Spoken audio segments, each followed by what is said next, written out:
What's up, y'all? It's Dr. Mia and Joseph with Ageless Vitality, our podcast for men, women, and couples. Our goal is to help you live your best life through all the different stages of life as you transition through this midlife journey.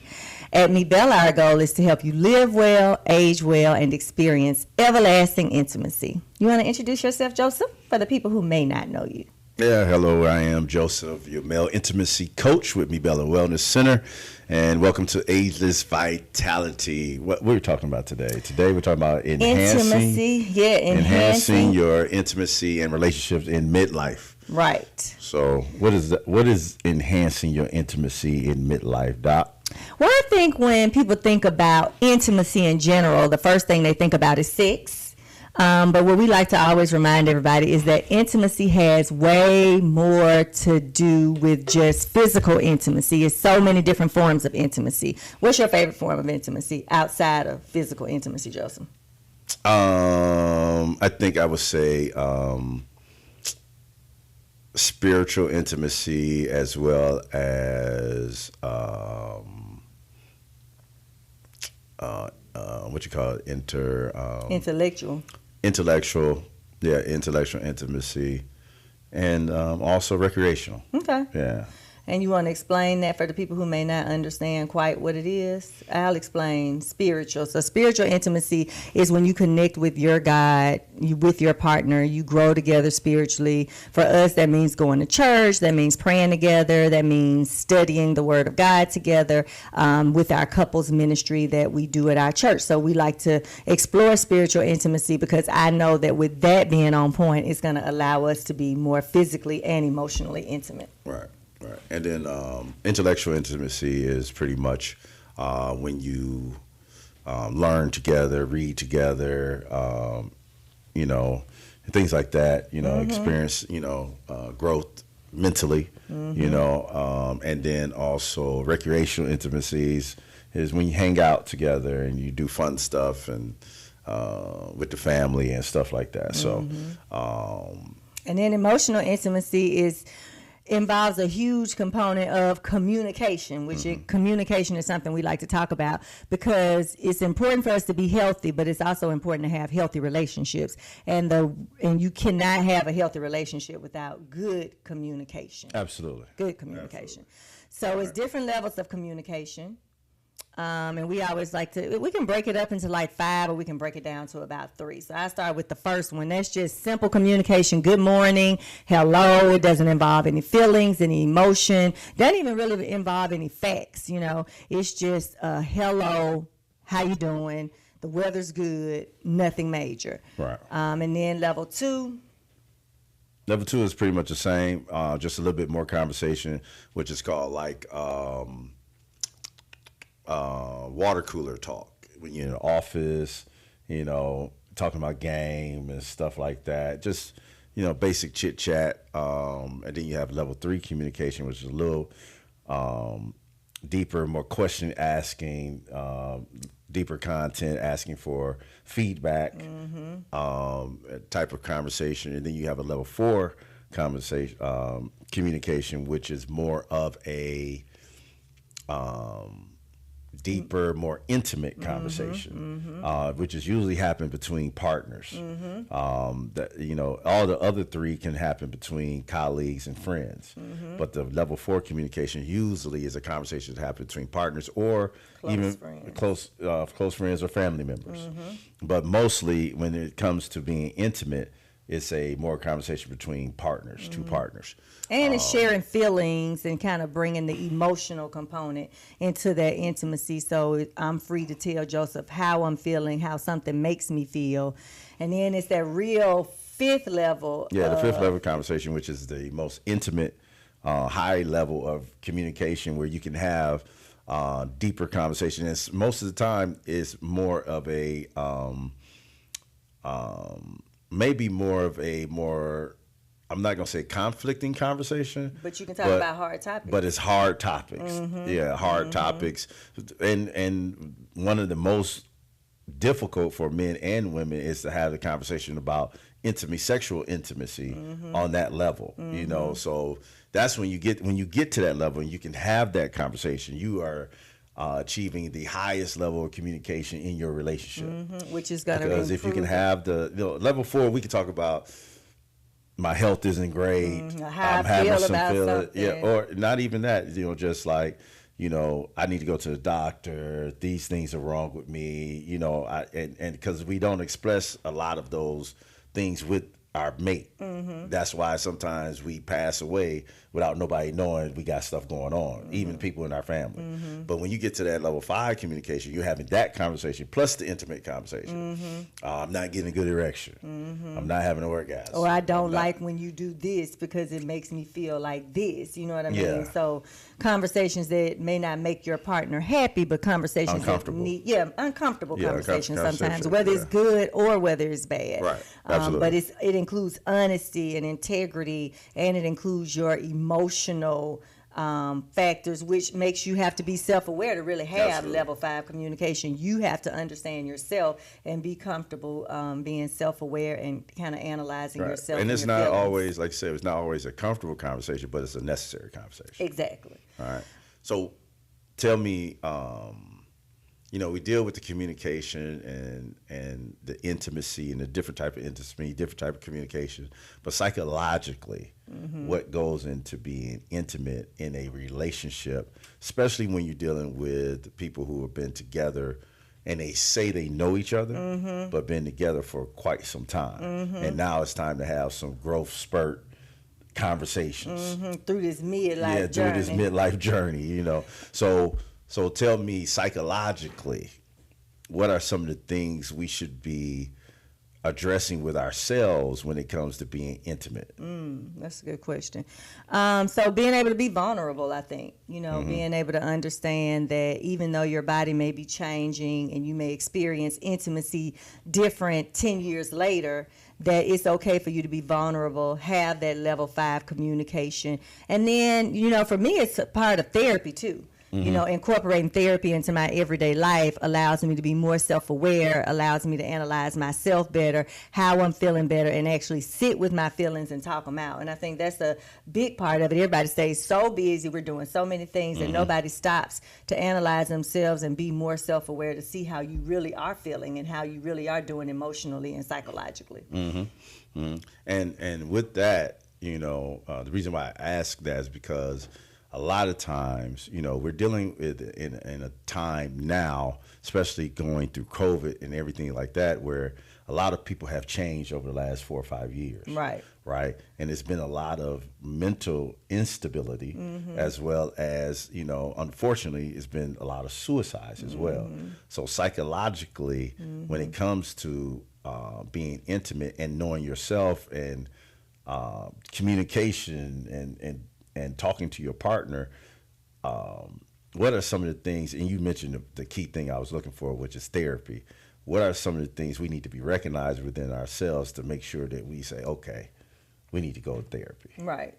I think that everybody needs therapy personally, but I think that when you're... Really? I do. I think everybody needs therapy. They just good. don't know I'm it. good on Whether you've had trauma or not, if you're walking around in America, you have experienced some kind of trauma. And I think therapy makes you, like I said, sit with your feelings a little bit more, because I'm not a feeling kind of person. You know what I mean? If it's something going on, I'm going to the thing I can control, and I'm going to the thing that I can change. If it's something that's outside of my control, I just kind of write it off. I don't think about it, and I don't really, acknowledge it, which is not healthy, because that way you're kind of packing down your feelings. And in this midlife journey, you also notice that your hormones change and your mood can change. So Absolutely. You may be more irritable, you may be more depressed, you may be more anxious, but you don't even recognize that. So to me, including that level 5 communication, when I see my partner changing and I see my partner being more depressed or more sad or more stressed, me being able to go to my partner and say, hey, babe, I think there's something going on, there's something you need to talk to me about, and then having them to make sure that they're doing their part in their self-awareness and taking care of themselves mentally. Right. So, psychologically, you mentioned 2 things. So you talk therapy, but also noticing your partner going through something. Right. So in that process, how do you deal with the emotional aspect of it, because psychologically that's internally a lot, right? Internally we're like, oh man, this is not going right. You know, I really don't want to talk about it. You know, but then how do you deal with the emotions that come from that? You know, I know therapy is one way. Yeah, journaling, journaling. meditation. You know, if you need medication, taking your medication, you know what I mean? Yep. Because as our hormones change, our moods can totally change. And just like our hormones change, neurotransmitters change. Take your meds. Yeah, take your meds. I take mine every day just because I know I need my meds in order for me to be balanced completely. So it's not just the hormonal changes, but it's also neurotransmitter changes. It's also what's going on with your physical health. Like, are you having problems with high blood pressure and heart disease? And are you on these medications that can change the way you feel, change your sensitivity as well as your desire? So I think focusing on the psychological and emotional component for yourself individually and making sure that you and your partner are actually addressing that as a couple. So pillow talk. Sometimes you just got to schedule pillow talk so that y'all can check in and say, how are you really doing? Like, what's really going on? Scheduling those dates to make sure you have some time to talk outside of the rest of your family and friends so that y'all can really get on that level 5 communication and know exactly what's going on with each other, and allowing yourself to be vulnerable and saying, you know, I'm really having a hard time right now. You know, I usually can get through these normal life things that happen that may not be good, but right now I'm really kind of suffering, you know, and then being able to talk that out with your partner to make sure that they understand and that y'all can get through it together. Right. So again, it always brings back communication. It always brings back the wellness component where you're doing all the things that you need to do to be balanced, you know, especially through this midlife journey, because our hormones change. And when our hormones change, our sex drive changes, the enjoyment of intercourse changes, the desire for intercourse changes, the mental health changes, and then even just sleep. You know, you not sleeping well makes you tired and you not thinking about being intimate with your partner. Okay. So I got a question for you. No My question for you is, question. What is the importance of intimacy in your relationship? So the physical intimacy part, what's the importance for you individually to you know, be able to engage in physical intimacy, and what does that mean for your relationship as far as oneness and isolation? Well, I mean, there is no, I mean, let me address the first thing first. The importance is in our relationship is I'm just your slave. So I do whatever you tell me to do. So. Since when? Oh, that's what we start now. Okay, that's what you're slave. claiming. Okay. So, did y'all hear that? He does anything I tell him whatever to master says, I do. You know? No, but it's very important because it all goes together with the oneness and isolation, but it's very important, and it needs to be consistent, right? Because we have a rule, you know, 3 days. We don't go 3 days without, you know. Unless it's something major going on, somebody out of town. And even if it's major going on, somebody's out of town, that's about it. But, and it's being consistent and intentional about it, you know. So, you know, at first, you know, both our libidos were down. So we would go, I don't know, I would say a month. A month or maybe 6 weeks. But that was before we realized our libidos were down and our hormones were down. off. Hormones was off. But we're intentional about making sure that physical intimacy is part of our relationship. So 3 days is the max we go, right? And it has to be a lot going on where we just not, you know. And then so it's important in that aspect that we stay consistent, because if you don't use it, you lose it, right? And we're trying to keep it forever, you know, ever. and ever. So the next thing is that's how you prevent the oneness, though. But again, we don't want physical intimacy, oneness and isolation, you know, by being consistent, right? But at the same time, we don't want physical intimacy to be just that, because you can still have oneness and have physical intimacy if you're not emotionally attached, right? So you got to have the emotional, the recreational, the spiritual. It's really important, the spiritual and stuff like that, and then all the things that go in being hormonally balanced too. Because if you got an attitude, you're not. I ain't trying to mess with you, You ain't trying to mess with me, And we got a big bed, so you can sleep on your side and not touch me, So, but you want to make sure that all that is attached, right? Because you can still be having great sex, but not creating oneness. In your relationship. Not creating oneness because after sex you back to, I really don't like you, whatever is happening in your relationship. So it all has to work together. It's a full-time job. Anybody knows you've been married for a long time or in a relationship or even you have children and stuff like that. It's a full-time job and you always have to be working on it consistently all the time to make sure it works. It's not always easy. It's not always going to be easy, but anything worth doing is not easy. We run a business, it ain't easy, We have children, that's not easy, So it's always something that we have to continue to work on. And then you have to work on yourself, too, because we can work on our relationship, but if I'm not working on me and I don't have this relationship with God, then how am I going to work with you? Right. Right. So you have to work on yourself. You got to be consistent with working on yourself, improving yourself, just so you can be better in the relationship. Because when it comes down to it, if you're not good and you're expecting somebody else to be good, it's just not going to work. Not going to work. Yeah. And I say, bringing that exploration back into it, because I used to always say I just wasn't a highly sexual person. Like, I used to tell Joseph, I'm just not a highly sexual person.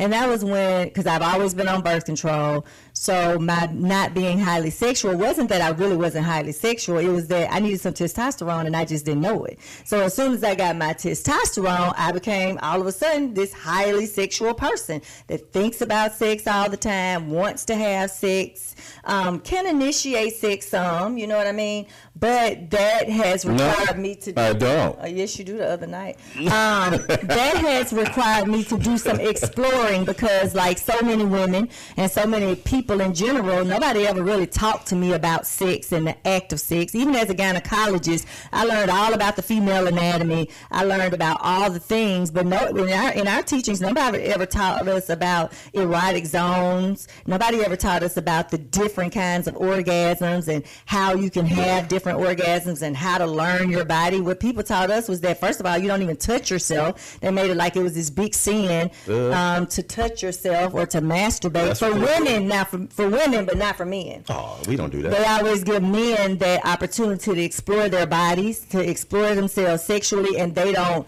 really conversate about sex in a negative aspect with men like they tend to do I for would women. Disagree only on that, because if your mama walk in on you, it is what are you doing? Right. Stop touching yourself. Yeah. Both men and women. Both men and women. But I hear a lot of women say, I just don't go in my son's room. I make sure I knock just in case. Well, I do the same thing for my daughter.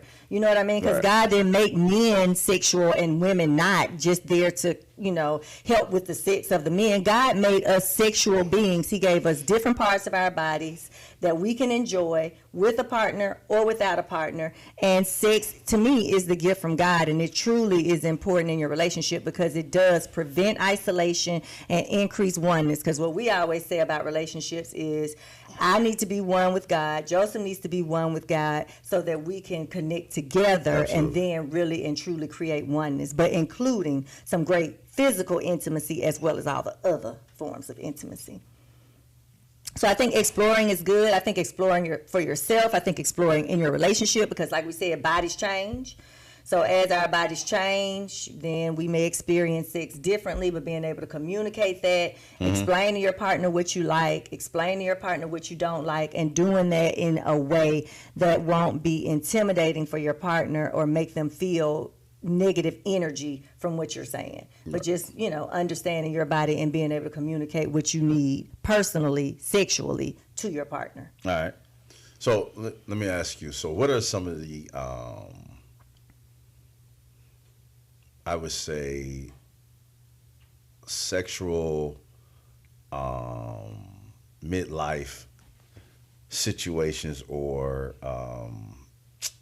some of the hazards, for lack of a different word, that we should be looking for, or some of the things that we're looking that's going wrong, that may be going wrong, that we don't even realize is really going wrong in our sexual intimacy, that we should be looking for. How should we be addressing those as well? So I would say for women, they can start to notice more vaginal dryness, decreased sensitivity. They don't feel like they feel as much during intercourse because of the lack of sensitivity, because of the vaginal dryness, the changes in hormones. If your testosterone is low, it's going to decrease your desire for sex, and it's also going to decrease your orgasms. Like when I got my first pellet, I was just like, oh my God, I forgot how great sex really is, and it was because my testosterone was so low. I didn't have that sensitivity that I had before. Over time, it gradually declined. So what I tell my ladies is, first of all, start treating your vaginal tissue early. Don't wait until you have what we call old lady vajayjay. So let me interrupt you there. So what would be the sexual concern, health concern there? Well, what you mean? Like not enjoying, not having orgasms. So what are they seeing? The pain dryness, with intercourse, the dryness, and what else? That's what I said. The vaginal dryness, the decrease in libido, the decrease in sensitivity. They may notice some other symptoms with age and maturity with the changes in the vagina that naturally happen, like more leakage of urine with coughing, sneezing, jumping, laughing, more urgency, more frequency, and then, difficulty having orgasms, like having to work really, really hard, and then you still may not have an orgasm every single time because of the changes in your hormones as well as the changes in your vaginal tissue. Okay. So that's more so for women. So what is it that, of course, I know what men say, but I'd rather you share what men can notice as they journey through this midlife time. What kind of changes do they tend to notice? Well, as far as sexual health concern type of things? Yeah, well, I would say what I know and what we've discussed with other men is the one thing that the main thing is not being able to get a strong erection, and it's not so much of not being able to get an erection at all. It's mostly, there are some men that cannot get an erection, but there are more men that's not getting the strong erection they used to get, and not being able to finish. Now, what do you mean by finish? And finish means before you ejaculate, you get soft. Before you ejaculate. Oh, okay. Which can be very aggravating and frustrating. Really aggravating, especially if the other person has already got off. Okay. So that could be super frustrating, right? So, and I think that's where most men end up in the space of, I can get an erection, still not as hard as it used to be, and it's not lasting as long as it should. Now, we deal with everything from no erection to that point. And then we have people we deal with that's getting good erections, but they're just doing maintenance, right? So I will say the biggest concern is I'm not getting an erection when I'm in the moment. I have the drive to do it. I'm not getting an erection. And then the next thing is I'm getting an erection. It's not as hard as it used to be, and I can't finish. Right. Or so premature ejaculation. Premature ejaculation. But most with age. Yeah, you're gonna have premature ejaculation. Not even with age, you might have premature ejaculation. But can you last past the premature ejaculation? And if you can't, if you get premature ejaculation, you immediately get soft. That's an issue.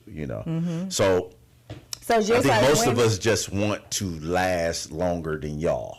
Right. So, that's it. Which makes for a thoughtful lover. Like to even care and make sure that your partner, gets that enjoyment. I would say it's more ego than anything. That we can finish when you finish or after you finish. But I think it's even as you get older, I think it's more important that, and you understand the sexual relationship, because as young people, we don't understand sexual relationship. We understand we gonna get off, we good, right? But as you get older and you understand the sexual relationship of, we both want to be happy in the in this relationship sexually, Right. you want to make sure that you finish, they can finish, and both are happy. Right. Right. Good. Right. Good. So yeah, so with the changes, it's stuff we can do about it, y'all. That's the good news. So now we don't have to be so stressed out about our bodies changing because we have all of these practical, innovative solutions that help. So for women, you know, when you first notice that you are having a decrease in sex drive, you may notice some vaginal dryness. What I always tell my ladies is treat the vaginal tissue before it becomes a problem. So using something like a vaginal estrogen, a vaginal DHEA, which both require prescriptions, but there's also a vaginal hyaluronic acid. Right. Doing something at least twice a week at night will help with the sensitivity, your orgasms, your enjoyment, the tightening, as well as urinary symptoms and lubrication during intercourse. So you say it's a vaginal Hyaluronic acid, like we use on our face, you can put it in vaginally, and that's going to help with the moisture. That's not what you've been giving me, have you? On my face? No, not the Oh, one. okay. You can take that one and Nah, rub it around. No. I'm good. But so the vaginal hyaluronic acid, the vaginal estrogen, the vaginal DHEA, those are all important. So start treating the vaginal tissue, ladies, so that you don't experience dry vagina and you can maintain sensitivity. And then when that fails, you already have your pellet, you have the testosterone levels up. So focusing on that testosterone, making sure that's okay, doing your prevention and screening. But then there comes a time when you just got to do something extra. And so for me, that's making sure I do my O waves, which is the sound wave technology that increases blood flow to the vagina, which increases orgasm, sensitivity, and lubrication. And then once a year, I get my O shot. I get my O shot with hydrogel. And what that does is increase my orgasms, the intensity, the frequency. It keeps my tissue nice and healthy, lubricated, and what men or you consider tightened. You don't have that laxity because the tissue is getting old and just kind of wearing out. So it's some great services that are out there to make sure you can have great sex forever, ever, ever, ever. And then for women too, exploring, understanding your body, and then, you know, doing your research to figure out what's going to work for you and having those conversations with your spouse. So for men, when they start noticing changes in their erections and their hormones, we got stuff for y'all too. Yeah, and I think for us is more, we have to look at our health first. You know, I think on both sides, Right. but just from a male perspective, we have to make sure that our health is good because a lot of things that we experience deal with our blood flow, and that's where erection comes from, is the blood flow. And the lack of sensitivity for women is the same thing, blood flow. But erection comes from blood flow. So when we have issues like heart disease, diabetes, cholesterol, and so on, that all affect blood flow, then it's going to affect your erection, you know. And I think it's two things that we have to be careful of. If you have high blood pressure and you say your blood pressure medicine is causing you not to have an erection, you need to pass on the erection, take the blood pressure medicine. Pass on the erection, take the blood pressure medicine. Take your medicine. Because you can have a stroke and die, and the erection don't matter at that point. Right. You know, Right. so pass on that. Take your medicine. But it's just making sure we start with our health first. Right. You know, if we're overweight, you know, which a lot of us are, you know, so go ahead and get the weight down because that also helps with blood flow. Right. I can tell you at 260 and at 230, there is a different blood flow. And you know, I was thinking that last night. I'm just playing, but I was thinking that as we get healthier and we exercise and we both lost weight, that it is a difference in our performance during intercourse, our flexibility, us being able to tolerate different things and be more excited. But what about the men who are having the issues? Yeah. What services do we have? I'm getting to that right now. Okay, we only have 2 minutes.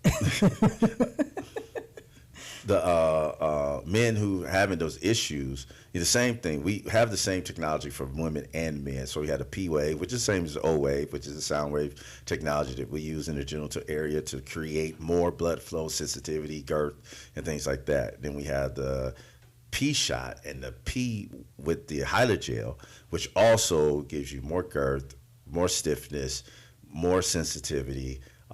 It's a very good technology. It's putting growth factors back into the area to, per se, make it younger, but give you better blood flow, right? And then we also have our hormone replacement therapy, which is that's for your belly fat, your brain fog, your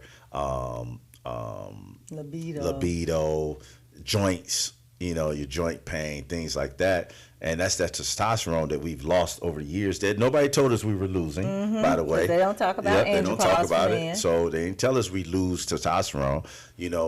We think that is the hormone we have forever. It is not. It goes away. It goes away. So we have that as well to help you with all of those sexual issues and also health issues. So I think the takeaway point is, as we age and mature and we go through this midlife journey, our bodies change. But the good news is that there are several options out there so that you can live your best life, experience everlasting intimacy, because we have all the services to make that happen. And then most importantly, focusing on your relationship, focusing on spending the time, communicating, creating the oneness, the respect, the love, and all of those things will make physical intimacy so much easier.